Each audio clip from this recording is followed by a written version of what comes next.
I talk about desire, it takes you into suffering. Desire isn't just about something you want. It's about how you're being. Because if you're in a meeting, often you're moving stress because of what you're doing. And that internal violence of wanting to change yourself. Oh, I'm not emotional enough. Oh, I don't express enough. I'm not growing fast enough. Oh, my conscience isn't big enough. And that's desire as well. You're saying in this moment, there's something wrong. And in order for me to feel good, something has to change. I'm sad. I'm suffering. What's wrong with being sad? I'm angry. I'm suffering. What's wrong with being angry? So the suffering comes from desire. Everything comes from desire. Because this moment has something wrong with it. And you need to see that. And it can be a constant thing. It can be that constant internal exigence. And it doesn't matter how phenomenal things are. It's not enough. Oh, I'm enlightened. Oh, but am I as enlightened as Jesus? Or maybe Buddha was more enlightened. You know, it's got to stop somewhere. And you've got to stop it now. You know, you're 60 years old. Oh, when I was 20. Yeah, but you're not. You know, it's like ludicrous. Always comparing, always judging, always wanting to change the outside. And when I talk about the outside, I'm talking about everything. And you have to catch yourself. This addiction to suffer and the adrenaline. Most people don't recognize themselves if they're not suffering. I define myself through my suffering. It's crazy. So just start watching. Oh yeah, I'm having tears. Oh, I feel tired. Oh, I feel this. Oh, I feel that. But stop even putting a name to them. Yeah, they're just feelings. You know, every car that passes you on the road, do you have to do a description of it? The colour, the make, the age. But you do that with yourselves.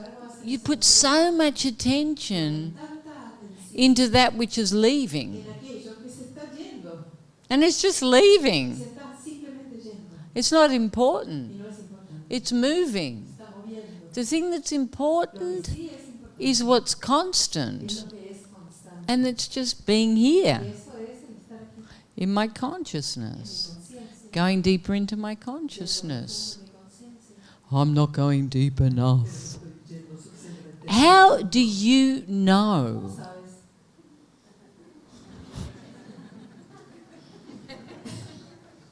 What, you have a depth meter? I'm not going deep enough. I'm only in the third layer of the earth. I can go much deeper.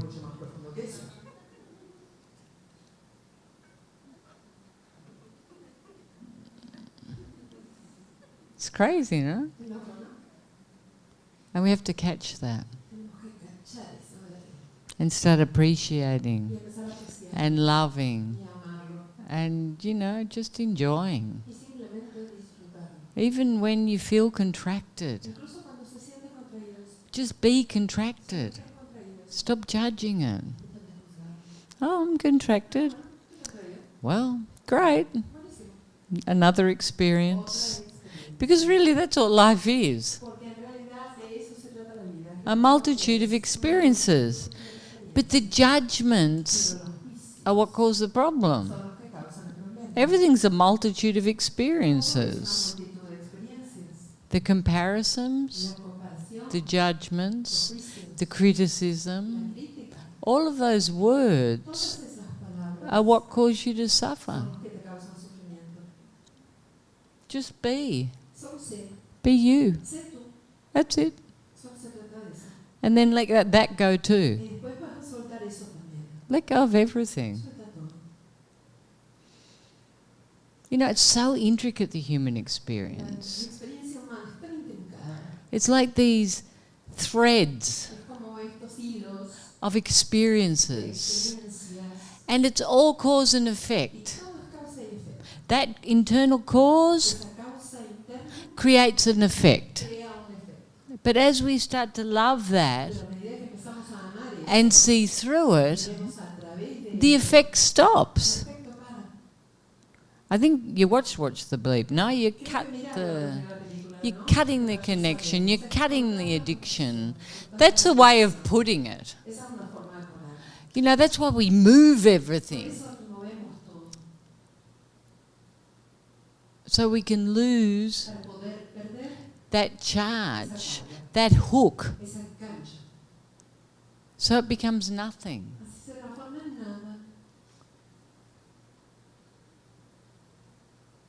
And it's intricate. And it's subtle. And it's like it's woven. It's very complex. You can't analyze it. Because it's creating the illusion. Your illusion. So you just have to let it go. Just let it go. Let the facets do their work. They're doing their work by themselves.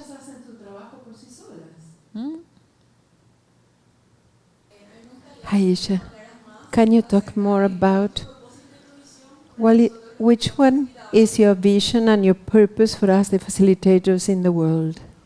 You know, I don't have a vision or a purpose. None. I know a consequence, and it has nothing to do with a vision or a purpose.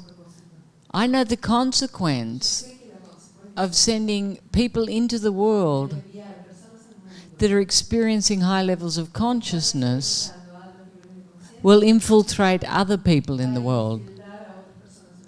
And it will give other people the opportunity to heal and to break the illusion of suffering.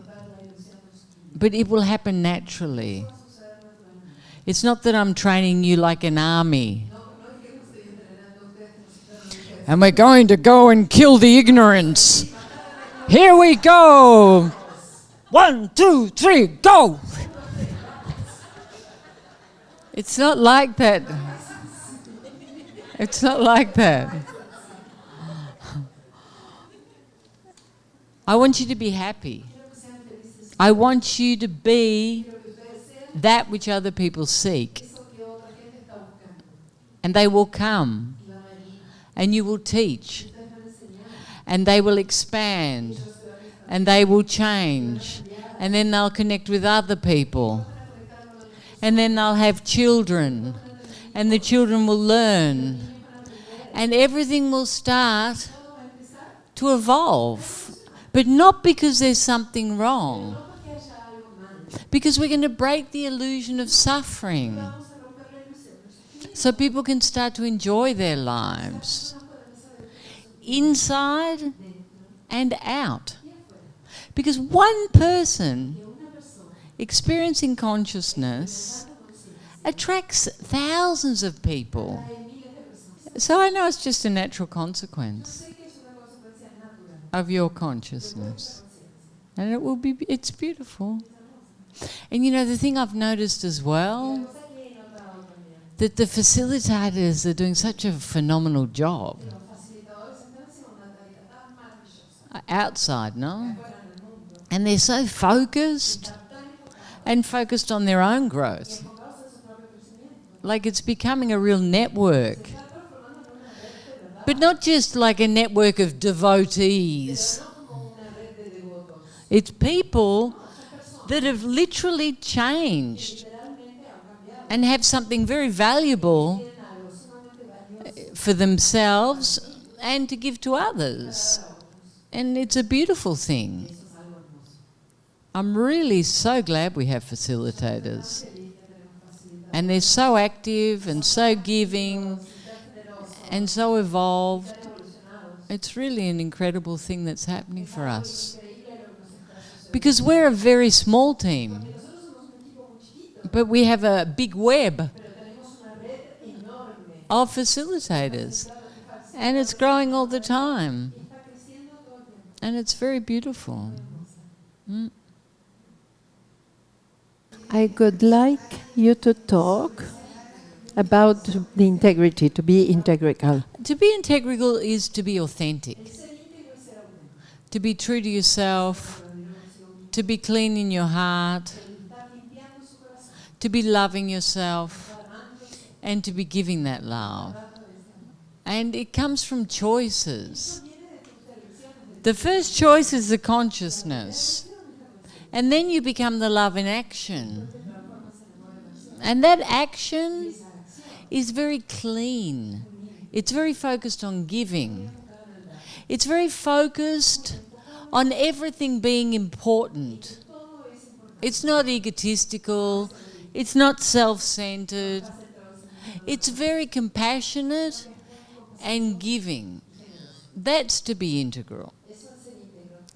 And it starts with you. I love myself.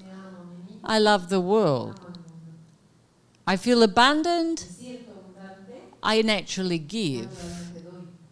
Not because I have a trick up my sleeve or I'm trying to get something. It's because my abundance moves out.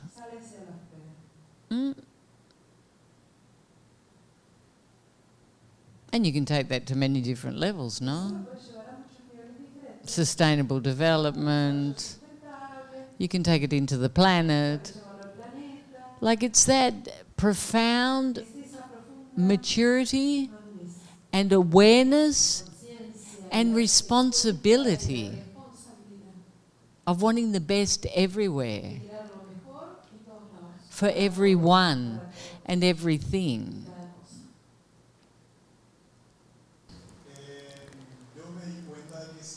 I see that during all my life, always was happening one thing after the other, and I see I'm doing the same thing, from the witnessing, covering my eyes, direct to breakfast, and like this. I go on jumping activity after activity. And before, I saw that as a positive thing. But I think it has like a fuel of insatisfaction. Can you talk how to transform that insatisfaction in something? Or what can you say? You know, you're very rigid. It's like, I have a job to do, and this has to be accomplished.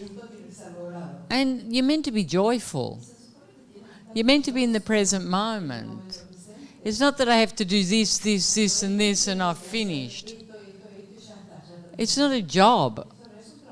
So you have to surrender more to the moment and enjoy each activity. Don't take them as work. In order to live happy, I have to do this, this, this, this. And with that rigidity, no, don't talk to me, I'm focused. I'm focused on being happy. Okay, I'm going to witness. Okay, silence, birds, waves. Consciousness. Okay, breakfast. fruit. You see? It's not like that. You got to surrender. You got to enjoy yourself. Yeah, every experience should be beautiful. And you should be enjoying it. But that's the rigidity of your head. Everything's a job. Has to be done. Has to be finished. Because I have a goal. A goal. And the goal has to be in this moment. See the difference in the energy? In this moment. My goal is to be here. See the difference in the energy? This is future energy. This is here now. There's peace. Can you talk about the power of the mind? You know, I think the mind is pure ego. And it's not powerful because it's illusionary. It keeps changing all the time. And you have to recognize that. We're not here to focus on our minds. It's full of treachery, ambiguity, duality, suffering, ideas, attachments. We're not here to focus on that. We're here to focus on our hearts. You know, our heads are the puppeteer of our suffering. It pulls a string and we react. The body reacts. Cause and effect, cause and effect, cause and effect. But when we're here, we can start to watch that. And we can start to choose. It's not powerful at all, the head. It's very weak. It's very illusionary. But if you put all your attention there, it's frantic.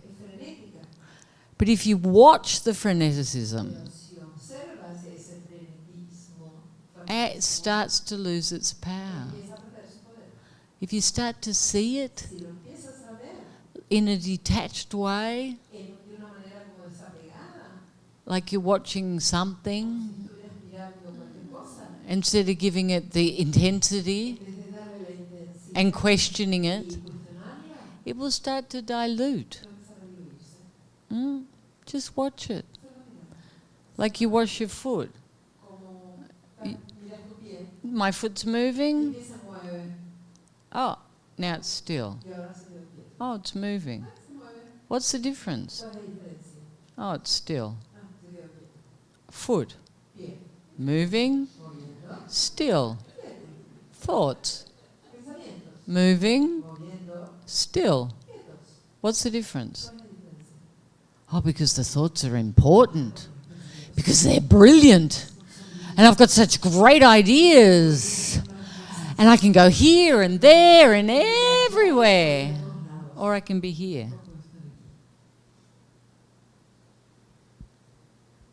It's not powerful.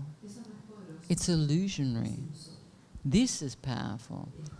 This is creating everything. This is what you want. This moment. And you know, all brilliant artistic creation, be it music, be it art, be it poetry, anything that's beautiful, it never comes from here. Never. It can't. This is the house of knowledge. What you know. This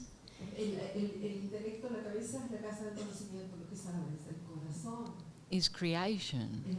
This is new. This is God in evolution. This is powerful. This is bringing the new.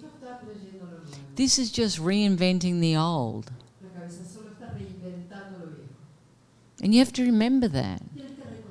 It's not powerful at all. God is this. This is history. It's history. I want to know which is the difference in between a person that feels disconnected or that has a blind spot. You know, a blind spot is a behavior that we can't see. It's something that we're creating. And it has a consequence, but we don't take responsibility. And I guess on some level, it's because we are disconnected. We're disconnected from reality, our reality. So it's basically the same thing. I am disconnected from that spot.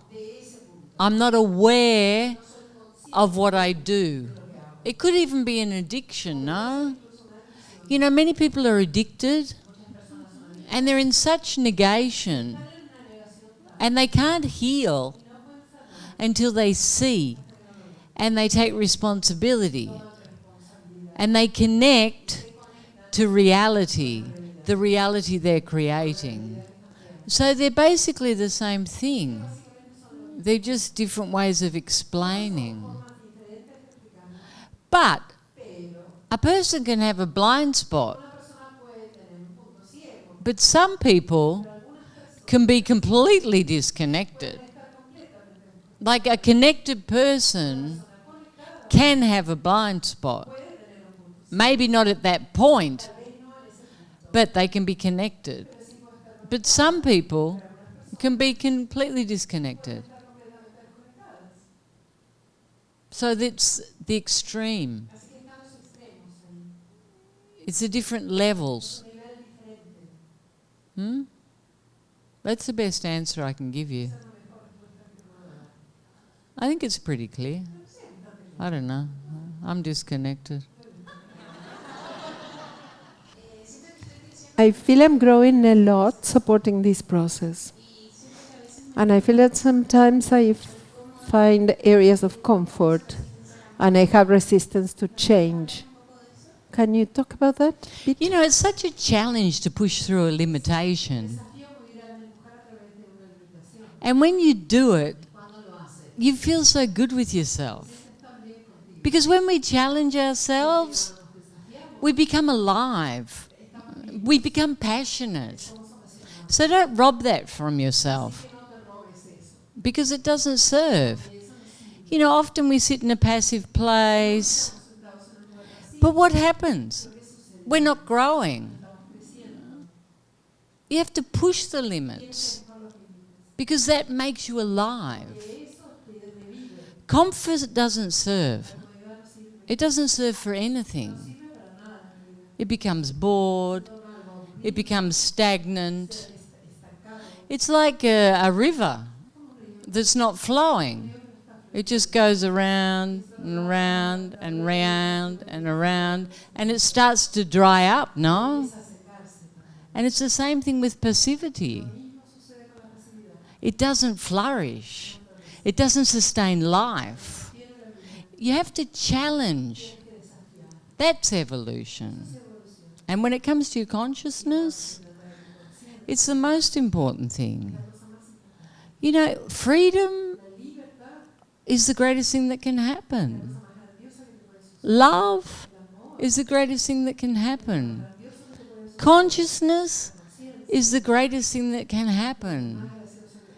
And you want to stabilize that.